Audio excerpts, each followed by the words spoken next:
The palace had never been silent, yet for Diana, the silence in her heart was louder than all the noise. Her wedding was called the fairy tale of the century, ivory silk, a crown, and the world at her feet. But even on her honeymoon, she discovered cufflinks engraved with Camilla's initials. From the very beginning, the fairy tale had cracks, and years later, Diana herself would say the words that shocked the world. There were 3 of us in the marriage, so it was a bit crowded. The Crown of Thorns. The palace had never been silent. There were always footsteps echoing through the corridors. The clicking of polished shoes, the resulting of silk dresses, and the distant chime of bells. The golden chandeliers glowed each evening, and servants moved like shadows, ensuring that every detail of royal life remained immaculate. Yet for Diana, the silence in her heart was louder than all the noises of the palace combined. She was the most photographed woman in the world, adored by millions. But behind the walls of Kensington Palace, she often felt like a prisoner, lonely, watched, and unloved. Her story was supposed to be a fairy tale, a young woman chosen to marry a prince, walking into history with a crown upon her head and the world at her feet. But Diana had already realized the truth. Sometimes fairy tales are written in ink made of sorrow. She would one day put it into words that would shock the world. There were 3 of us in this marriage, so it was a bit crowded. The wedding of the century. July 29, 1981. The streets of London overflowed with cheering crowds. Flags waved, music rang out, and millions watched on television as Diana Spencer stepped into St. Paul's Cathedral. She wore a gown of ivory, silk, and lace, with a train so long it seemed endless. Her face was radiant, shy, but glowing with the belief that she was about to live her dream. Her prince waited at the altar, heir to the throne, the man every woman in Britain admired.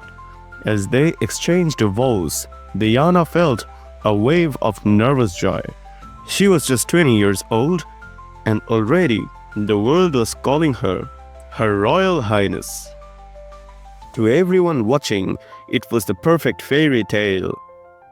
But even on that day, Diana noticed something strange. Charles was polite, careful, but distant. His eyes drifted as if his heart was elsewhere. Later, on their honeymoon, the doubts grew sharper. Diana discovered a pair of gold cufflinks engraved with 2 letters, CC. They were from Camilla. Diana's heart sank. The fairy tale had cracks from the beginning. The other woman. Camilla Parker Bowles had been in Charlie's life long before Diana. She was older, confident, and unlike Diana, she understood the world Charles belonged to. They had shared laughter, secrets, and affections. Their bond was something Diana could not erase, no matter how hard she tried. Diana had believed that marriage would change everything, that once she became Charles' wife, he would let go of the past. But soon she realized her mistake. Camilla was not a shadow from Charlie's past. She was still very much part of his present. Letters slipped into drawers. Late-night phone calls, meetings disguised as harmless visits. The truth revealed itself in fragments, each one a wound to Diana's hurt. She began to feel like a stranger in her own marriage. The confrontation. It was one evening when Diana finally dared to speak. Charles sat in the drawing room, a book resting in his lap, glasses perched on his nose. The fire burned low, and the atmosphere was thick with unspoken tension. Diana stood in the doorway, her hands trembling. She had rehearsed the words in her head countless times, but speaking them still felt like walking into battle. Diana, quietly but firm. Why is she still here, Charles? Why do I always feel like I am sharing you? Charles looked up, his expression unreadable, closed his book slowly, as though buying time before replaying. Charles, you don't understand. Camilla has been part of my life long before you. She knows me in ways no one else does. The words hit Diana like ice water. Diana, voice breaking. And what about me? What am I to you? Just a face for the cameras? A vessel for your hearse? Do I mean nothing more than duty? Charles sighed, but offered no comfort. His silence was an answer in itself. The night, Diana wept into her pillow, muffling her cries so that no one else would hear. She was 20, married to the future king, yet lonelier than she had never been. The prison of fame. The public saw only the surface. To them, Diana was radiant, beautiful gowns, dazzling jewels, and a smile that melted hearts. She was the people's princess, adored everywhere she went. Photographers chased her. Magazines printed her face daily, and the world could not get enough of her. But fame was a prison disguised as glory. The press hounded her relentlessly. Every move judged, every gesture inside the palace. She was treated with suspicion, as though she did not fully belong. And in her marriage, she was a ghost, standing beside a man whose affections were tied elsewhere. She once confided to a friend, I knew something was wrong. Even on our honeymoon, he wore the cufflinks with her initials. How could I compete with a ghost who was still alive? The loneliness was crushing. The crown she wore was not made of gold, but of thorns. Fragile strength. The despair took its toll. Diana struggled with bulimia, depression, and waves of hopelessness. At times, she thought she would drown in the silence of her pain. The palace gave no comfort. There was no motherly figure to guide her, no one to lean on. But even in her suffering, Diana found resilience. Her pain made her more sensitive to the pain of others. Where the royal family valued distance and protocol, Diana chose warmth and touch. She began to visit hospitals, not for appearances, but to truly connect. She held the hands of AIDS patients when others recoiled. She hugged sick children. She walked among the homeless, the forgotten, the wounded. Her compassion became her quiet rebellion, her kindness her weapon against despair. The beginning of transformation. Diana slowly realized something. Even if she could not win Charles' love, she could win something greater, the love of the people. Everywhere she went, crowds swarmed to see her, not out of duty, but out of genuine affection. She was no longer just the princess of Wales, she was the princess of hearts. For Charles, Camilla may have been the constant, but for the world, Diana had become irreplaceable. And yet, behind every smile, the truth remained. The marriage was broken. The fairy tale was gone. But Diana was just beginning to write her own story, The People's Princess. By the early 1990s, Diana had already become more than a royal figure. She was a phenomenon. Wherever she went, people gathered not out of duty, but because they loved her. Children reached out for her hand. Mothers wept at sight of her, and strangers shouted her name as though she belonged to them. Unlike the other royals, Diana didn't keep her distance. She didn't wave stiffly or hide behind protocol. Instead, she bent down to hug children, touched the sick without gloves, and laughed with ordinary people. To the world, she was radiant, but inside, she was still fighting a war with herself and with the shadow, Camilla. The marriage unravels. Charles and Diana's marriage grew colder with each year.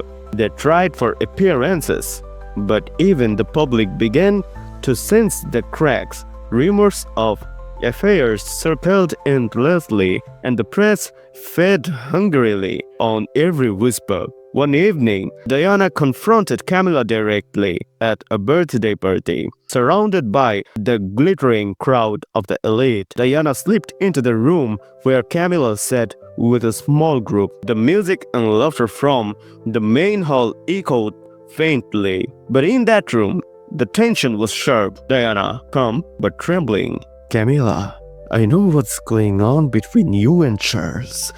I just want you to know I'm not stupid. Camilla looked at her coolly, unshaken. Camilla, you have everything you ever wanted. You have two beautiful boys, the world at your feet. What more could you need? Diana's eyes stung with tears, but her voice sharpened. Diana, I need my husband. The silence that followed was heavier than any words. The breaking point. By 1992, the cracks were beyond repair.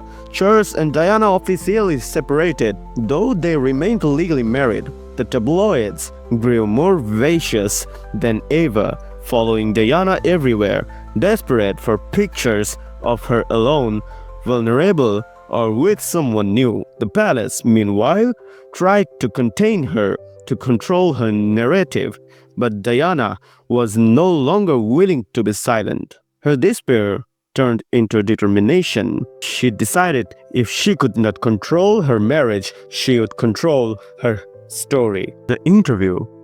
It was 1995 when Diana made the boldest move of her life, sitting in a dimly lit room, her face framed by shadows. She gave an interview that would shock not just Britain, but the entire world. Her voice was calm, her tone deliberate, and then she said the words that would echo through history. There were three of us in this marriage, so it was a bit crowded. The interviewer stared in stunned silence. The world gasped. Newspapers printed the line in bold headlines. Televisions replayed it endlessly. The fairy tale was over, shattered by truth. But Diana did not stop here. I want people to know I'm not a destroyer, she added softly, her eyes shining with both strength and sorrow. I'm just a woman who loved deeply and was broken in return. Millions watching at home wept. For once, they didn't see a princess in jewels. They saw a human being, fragile, yet courageous, daring to speak her truth against the most powerful institution in the world. The transformation. From that moment, Diana was no longer just a royal figure. She became a global icon of truth, courage, and compassion. The interview freed her. In 1996, the divorce was finalized. She was stripped of the title, Her Royal Highness. But she gained something greater, her independence. She was no longer bound to Charles or the palace. She was free to write her own destiny, and she chose humanity. Humanitarian Diana. She traveled across the globe, shining light where others feared to go. She held the hands of AIDS patients at a time when ignorance and fear made them untouchable. She walked through fields of landmines, not as a spectacle, but to show the world the real dangers civilians faced. She comforted the sick, embraced the poor, and spoke for those who had no voice. Everywhere she went, cameras followed, but for once they captured not scandal but hope. The world called her the Queen of Hearts. For many, she was more beloved than any monarch could ever be. Camilla's shadow. Even then, Camilla remained in Charles' life. Their relationship, once hidden in whispers, became more open with time. The palace slowly began to shift toward acceptance, but Diana did not fight her anymore. She no longer needed to. Where Camilla's shadow lingered, Diana's light outshone it. The more the world saw Charles with Camilla, the more they cherished Diana. The comparison was inevitable, and Diana was always emerged in the hearts of the people as the true princess, the mother. Through all the storms, Diana's greatest joy was her two sons, William and Harry. They were her anchor. She refused to let them grow up in the suffocating bubble of royalty. She took them to amusement parks, fast food restaurants, and even homeless shelters. She wanted them to see life as it was, not as the palace pretended it to be. "I want my boys to be real," she once said, "not trapped in duty, but free in love." In her children's laughter, she found healing. In their hugs, she rediscovered hope. The final summer. In 1997, Diana seemed freer than ever. She had found companionship with Dodi Fayed, and the paparazzi grew more ravenous, chasing her every step. That summer, she was photographed on yachts, smiling under the sun, looking happier than she had in her 10 years. But freedom came at a terrible cost. On August 31, 1997 in Paris, her car was chased by paparazzi through a tunnel. It crashed. Diana, the Princess of Wales, was gone at just 36. The world mourned as though a family member had died. Flowers paled outside Kensington Palace. Oceans of white lilies, roses, and handwritten notes. Strangers wept openly in the streets. News anchors choked on their words. Britain had lost not just a princess but its heart. Epilogue, an unfinished poem. Diana's life ended too soon, like a poem without its final stanza. Yet her words remain immortal. There were three of us in this marriage, so it was a bit crowded. They were not bitter words. They were the truth of a woman who loved deeply, but was never fully loved in return. And yet, instead of letting betrayal define her, she turned her sorrow into compassion. She proved that royalty is not about crowns or thrones, but about humanity, kindness, and love. Where Camilla was the shadow, Diana was the light. And even decades after her death, her light still shines. She was not the queen who never was. She was the princess who will forever be.